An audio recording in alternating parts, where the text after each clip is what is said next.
Loid was an orphan who got adopted by the strongest S-rank wizard and became an adventurer. But his party fired him because he was a useless support mage. However, no one except his teacher knows that he is actually the chosen hero who will defeat the Demon King.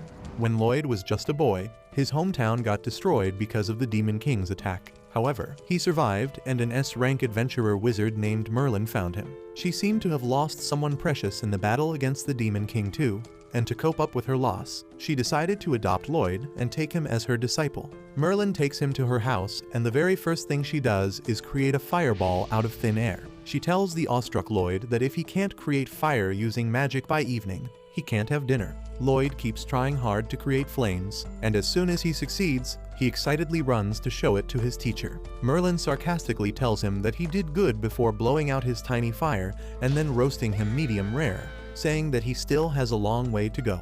Soon after that, she shows him how to summon water from the ground, and Loid gets it right on the first try itself. However, instead of appreciating him, Merlin acts like a sarcastic again and drowns him in water to show him this is how it is supposed to be done. As days pass by, Loid learns new types of magic, but Merlin is never satisfied. Even when he creates an ice sculpture of her, she uses her magic to teach him a lesson. She controls the sculpture and grabs Loid before increasing the size of the statue, telling him that he lacks skills. She then breaks down the sculpture and Loid falls to the ground. Being the naive boy he is, he believes Merlin fully and promises to work hard to overcome his lack of skill. A few days later, Merlin gets a terrible hangover and Loid uses his magic to heal her, and the first thing she does after getting up is hugging and thanking him. The very next moment though, she drags him outside to practice magic. Time passes, and one night, Merlin is looking at some ancient texts with a disturbed and painful expression on her face. Suddenly, Loid comes there to call her for dinner, and as she gets up, she accidentally drops the book on the ground. Loid helps her pick it up, but the moment he touches the book, all the information inside it is uploaded into his brain and he passes out. Merlin freaks out on seeing this because Loid just learned an ancient magic spell just by touching the book, which means he has the qualities of being the chosen one. That brings back some traumatic memories for Merlin, and she doesn't want Loid to repeat the same mistakes she did. So that night, as Loid sleeps peacefully, Merlin goes to his room and places a magic spell on his forehead through a kiss, sealing the knowledge of the ancient spell inside his brain because she doesn't want him to trust his power too much. To make sure that Loid doesn't go down the dangerous path, she even recommends him to become a white mage whose main role is to provide support to other adventurers. She teaches him recovery magic that can help fruits grow, and then shows the difference in their levels by casually reviving a dying tree. After that, Merlin continues teaching him about magic and other stuff, but whenever something related to ancient magic comes up, she tells him that he doesn't need to learn that because ancient magic went extinct hundreds of years ago. More time passes with Loid training under Merlin, and one day, she blindfolds him and takes him deep inside the forest full of dangerous monsters. She gives him just one knife and tells him to make it back home within a week using his magic. She doesn't even give him a chance to say anything and runs away, and Loid is left confused and scared. Almost immediately, a wolf monster arrives there, and Loid somehow avoids its attacks by climbing on a tree nearby. He realizes that the spells he can use as a white mage can't defeat the monsters, and the only thing he can do is walk home while avoiding the dangers. First of all, he uses his magic senses to find his home, and then starts walking in its direction.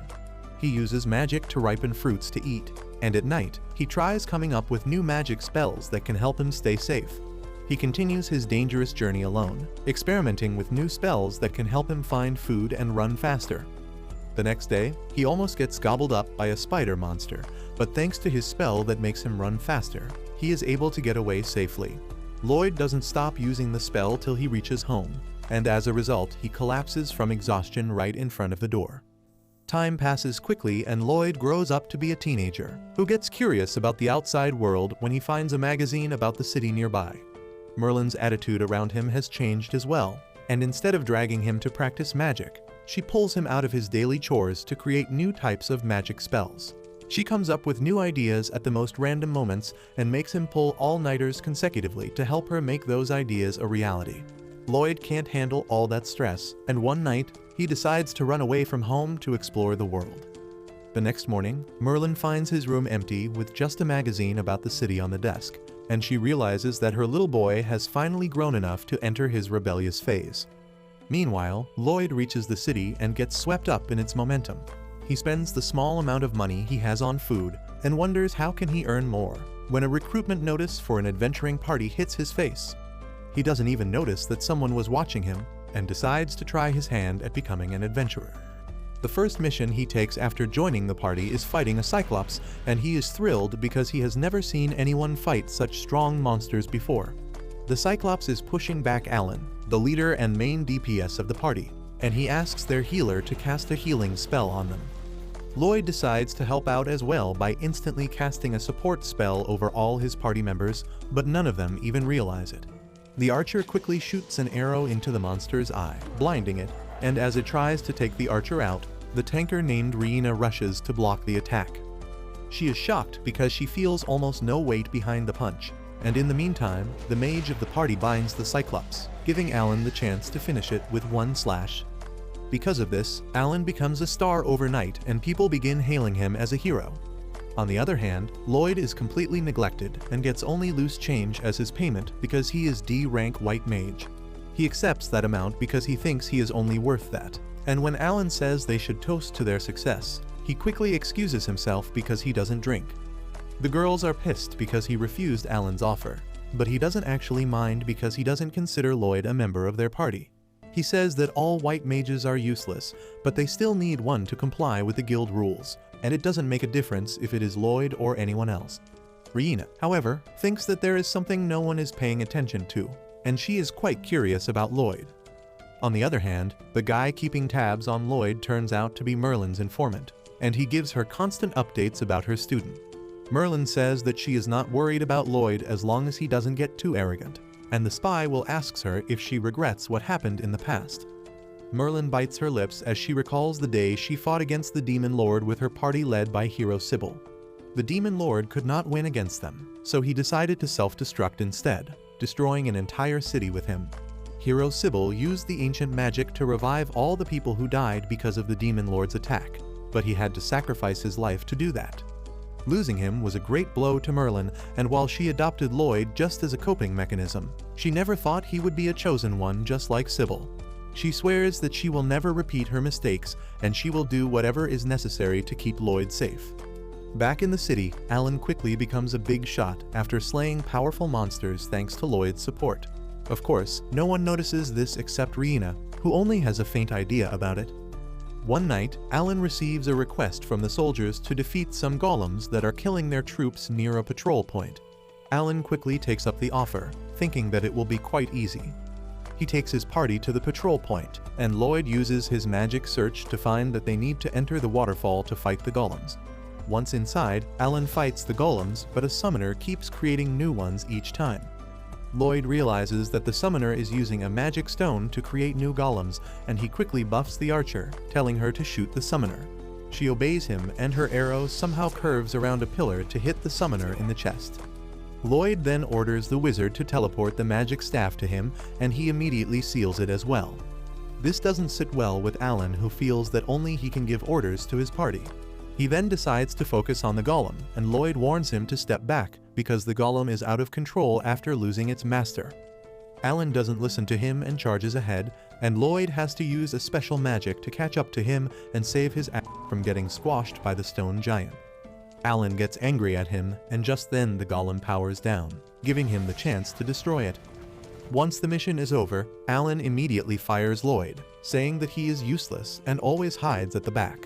Loid, who has been gaslighted all this time into believing that he has skill issues, accepts the decision without fighting back. He tries searching for another party to join, but there are no vacancies and he feels disappointed.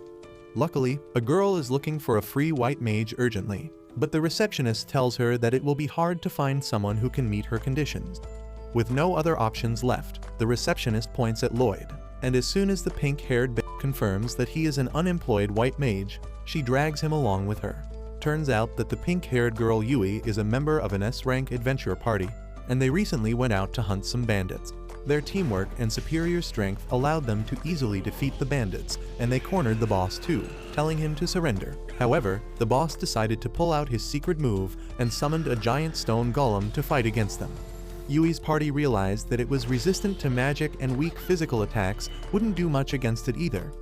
So she decided to face it herself, being the strongest damage dealer of her party.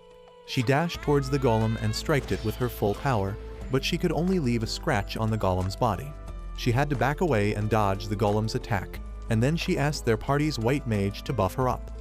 The white mage seemed to be lost in her thoughts, and it took her a second to process what Yui had just said. Luckily, she was able to cast a spell to increase her strength in time, allowing Yui to defeat the golem with her next attack. After they arrested all the bandits, Yui went to talk with the white mage Clum, who apologized for spacing out earlier because it could have cost Yui her life. Yui told her not to think too much about it, because she knew that Clum was dealing with some serious personal issues at the moment. She asked her about how everything was going at her home, and then Clum suddenly handed her resignation to Yui, because she needed to take a break to look after her sick sister. That leads us to the present moment, where Yui eagerly grabs Loid's hand and drags him to her base. Her party members take a moment to process that she found a white mage because they were sure that she would fail. Yui then introduces Loid to everyone, but she doesn't even know his name yet.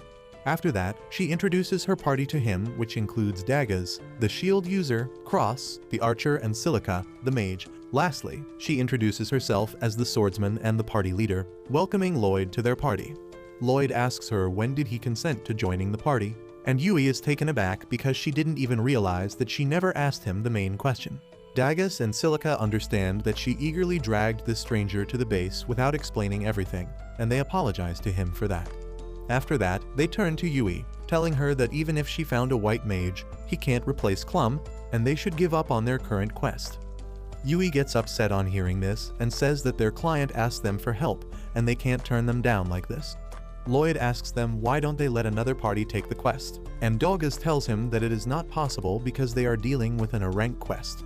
Only parties ranking A and above can take on such quests, but currently, all A rank parties are out of town, and only they can accept this mission because they are an S rank party.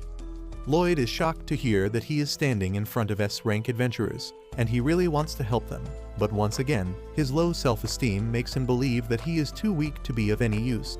However, Yui suddenly speaks up on his behalf, telling her party members that they should at least give Loid a chance to prove his abilities before they rule him out. She takes him to the woods to show his skills, and Loid feels nervous, thinking that he is going to disappoint everyone here. Yui keeps telling him to do something, and Daggaz asks her to at least tell the newbie what kind of spell he should cast because he looks confused.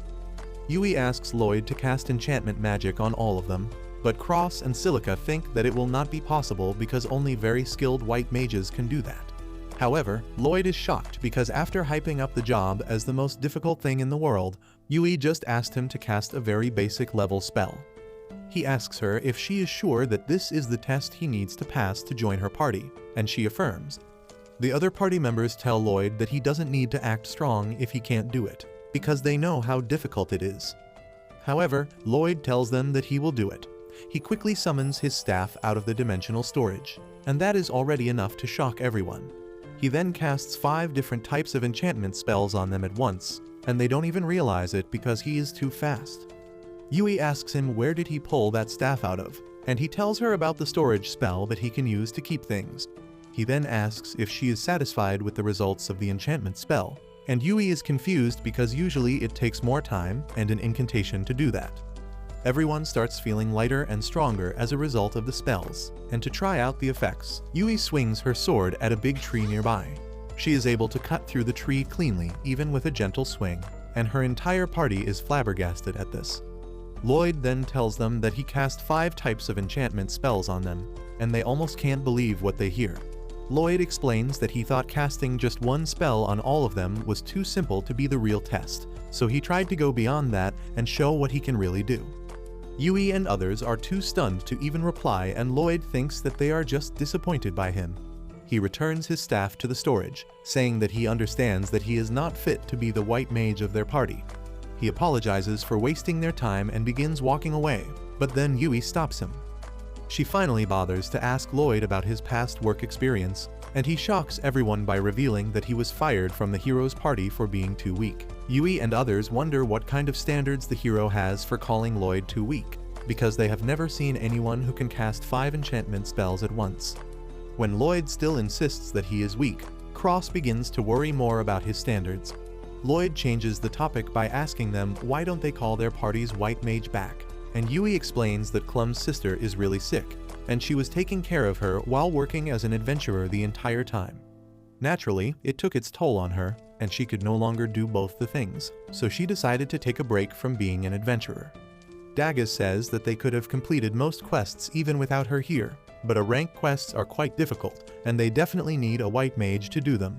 Everyone suddenly gets worried about Clum because even though she left their party, she is still their friend, and Loid feels jealous on hearing this. He quickly changes the topic and asks if anyone knows what disease Clum's sister is suffering from. Yui recalls that the girl's body is turning to Magistone gradually, and Loid remembers that he learned about Magistones from his master. When Merlin was teaching him how Magistone can turn other living creatures into Magistone as well, Loid had wondered if it is possible to restore them to normal, and now he decides to find it out. He asks Yui to lead him to Clum's house, and she takes him there. A very thin and tired Clum opens the door and gets surprised to see her friend there, and once they go inside, Loid gets straight to work. He asks Clum to tell him in detail about her sister's condition, and she says that originally, she and her sister Sylvie used to go on adventures together. However, one day, she got injured during a mission, and ever since then, she has been sick. Loid asks her for the symptoms, and Clum decides to show him rather than explaining with words. Just as she opens the door to Sylvie's room, an intense malicious mana leaks out, and then Clum removes her sister's blanket, showing that her hands and legs have already turned to Magistone. She says that Sylvie's mana has gone berserk and her condition keeps worsening day by day. Clum fears that her sister doesn't have long to live, and then Loid asks her to let him help her. He says that he has a theory that can turn Sylvie back to normal if he is right, but Clum refuses to believe him because even the specialist healers she called to look at her sister said it was impossible to cure her condition. However, Loid explains that Sylvie might have been injured by a high-purity Magistone, which started turning her into a Magistone too. He asks Clum if Sylvie was injured in a place with high mana density, and she affirms, saying that they were on a mission to extract a Magistone out of a cave. Loid asks her to show him the entry wound, and when Clum reveals Sylvie's waist that has been turned into Magistone too, Loid is certain that this is where the problem started. Clum asks him how does he know all that, and he replies that he learned it from his master. Yui then asks Clum to trust Loid with this one, and she decides to give him one chance. Loid immediately casts a spell to absorb all the corrupted mana from Sylvie's body, but that is quite hard for him to handle as well. Anyway, he manages to pull through the first step, telling Clum that he needed to reduce Sylvie's mana to near zero, because otherwise there would be no point in healing her.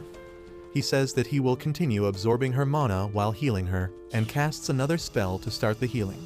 Clum realizes that it is not the usual healing spell, and Loid tells her that this is a more powerful version that is highly inefficient, but it also allows him to burn the mana he is absorbing from Sylvie.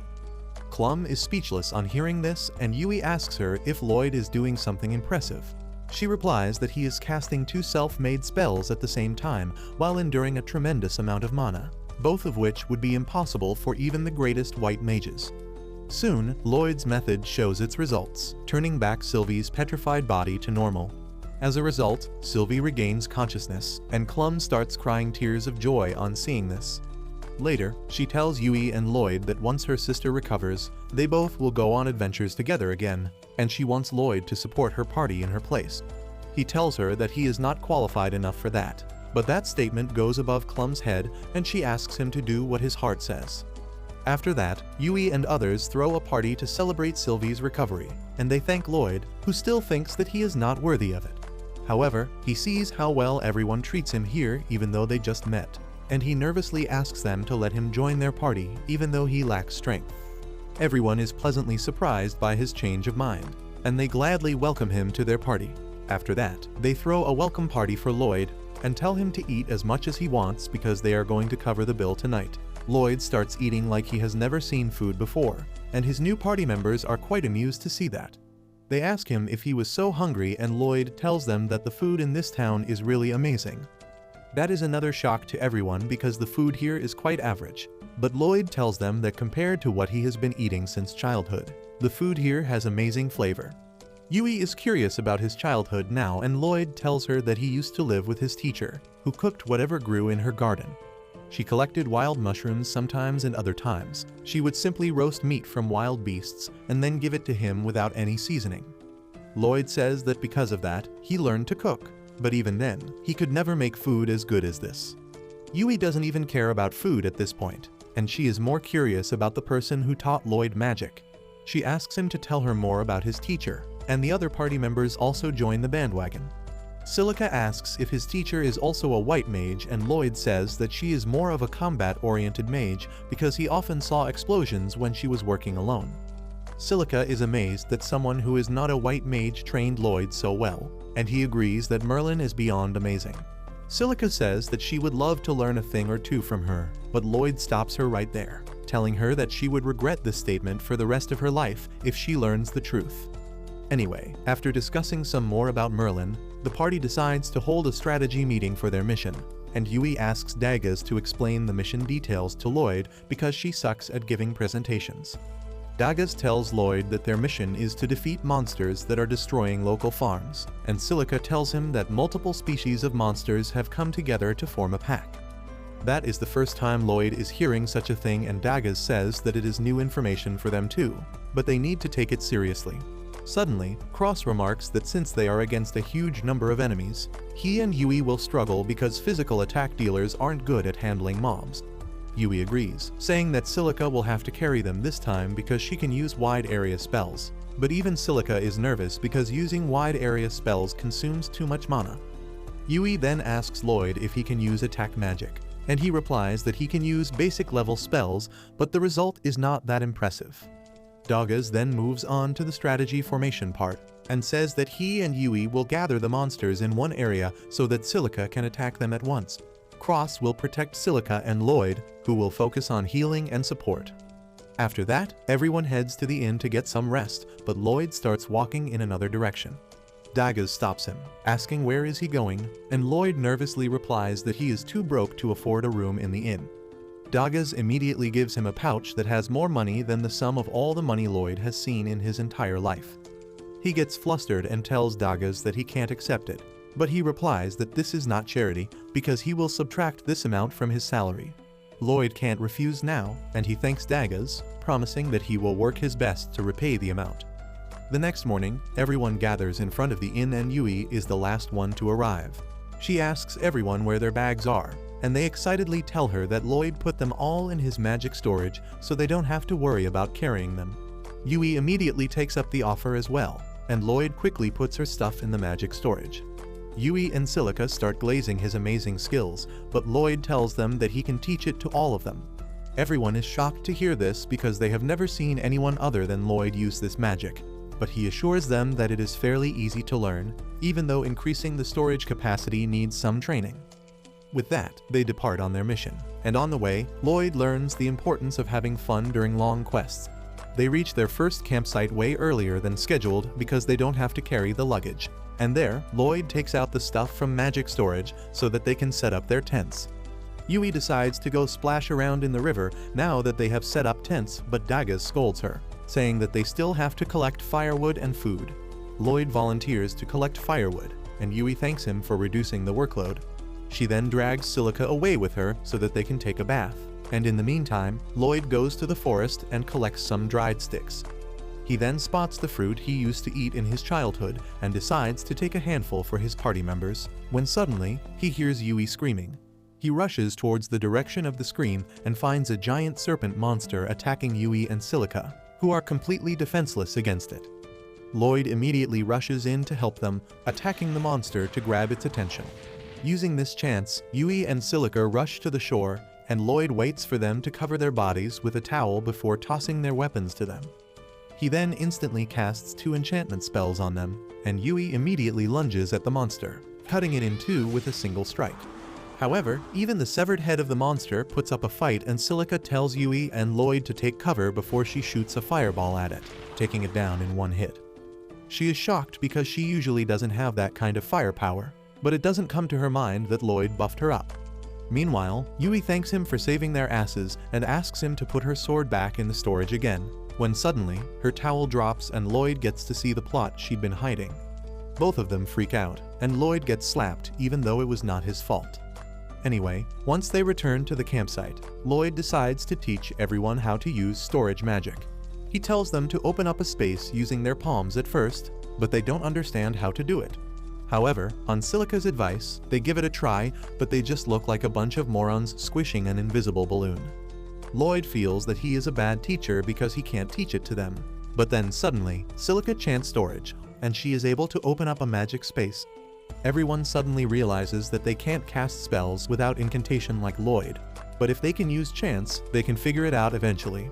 After a bit of practice, Silica is able to store her staff in the magic space, but others struggle to do it.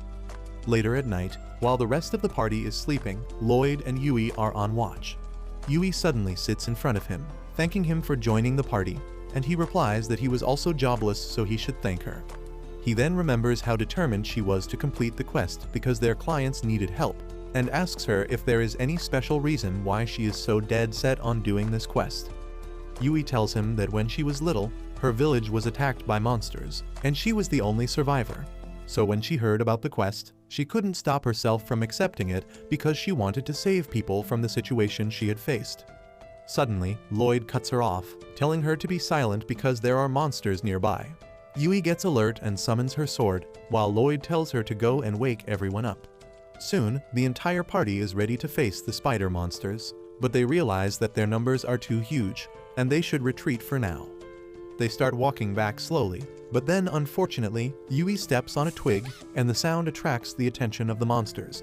Everyone runs as fast as they can, but the spiders catch up and surround them. They start squirting webs out of their butts, and the adventurers block the first round of attack. But then one spider ties Silica's staff and takes it away from her. The spiders then trap them in a cage of silk, and everyone panics. Loid says that they should stop the spiders right where they are before trying to defeat them. He quickly enchants his teammates and then tells Yui to attack first. She leaps up, cutting through the silk web, and then cross-returns Silica's staff to her. In the meantime, Yui rushes towards a spider, blocking its sticky spray and then quickly chopping off its legs. She then surfs on the silk squirt of the spider to quickly travel towards the second one, cutting off its legs as well. Next, Loid tells Silica and Cross to join the offense. Silica creates some fireballs and Cross shoots arrows through them, setting the spiders on fire with the burning arrows. The fight ends with that, and Loid realizes that he started yelling orders even though he is the newest member of the party. He apologizes for getting carried away, but Dagus tells him that it was a good thing because he has the qualities of a natural-born leader. Everyone else agrees with him, and they tell Loid to keep playing an active part in leading the party during battle.